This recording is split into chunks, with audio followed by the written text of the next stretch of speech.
ప్రాంతాలలో హోలీ పండుగని హోళికా దహనం అని కూడా పిలుస్తారు. అది ఎందుకో ఇప్పుడు తెలుసుకుందాం. హిరణ్యకశిపుడు ప్రహ్లాదుల కథ అందరికీ తెలిసిందే. అయితే హిరణ్యకశిపునికి ఒక వరం ఉంది. అదేంటంటే నేల మీద కానీ, నింగిలో కానీ, ఇంట కానీ, బయట కానీ, రాత్రి కానీ, పగలు కానీ, మనిషి చేత కానీ, పశువుల చేత కానీ, ఆయుధాలతో కానీ తనకు మరణం ఉండకూడదనేది అతనికి ఉన్న వరం. హిరణ్యకశిపుడు విష్ణుద్వేషి కాగా అతడి కొడుకు ప్రహ్లాదుడు విష్ణుమూర్తికి పరమ భక్తుడు. ప్రహ్లాదుని మనసు చాలా రకాలుగా మార్చాలని ప్రయత్నించిన హిరణ్యకశిపుడు అన్ని విధాలా ఓడిపోయి చివరికి ఉక్రోషంతో అతనికి మరణదండనను విధించాడు. హిరణ్యకశిపునికి హోళిక అనే ఒక చెల్లెలు ఉండేది. ఆమె ఒక రాక్షసి. ప్రజలను పట్టి పీడిస్తూ నానా రకాలుగా హింసిస్తూ ఉండేది. అయితే ఆమెకి అగ్ని దహింపజాలదని ఒక వరం ఉంది.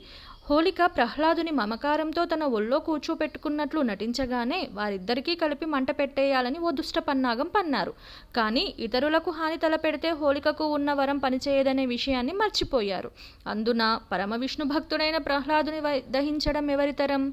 కాబట్టి హోళిక వరం బెడిసి కొట్టి ఆమె అగ్నికి ఆహుతైపోయింది. ఆ విధంగా ప్రజలు హోళికా దహనంతో ఊరట పొందారు. అందుకే ప్రజలు హోళికా దహనం పేరిట జరుపుకునే పండుగే హోళీ. అందుకే ఎంతటి వారమైనా ఎదుటి వారికి హాని తలబెట్టరాదు అనేది హోళికా దహనం మన అందరికీ నిరూపించింది. అందరికీ హోళీ పండుగ శుభాకాంక్షలు.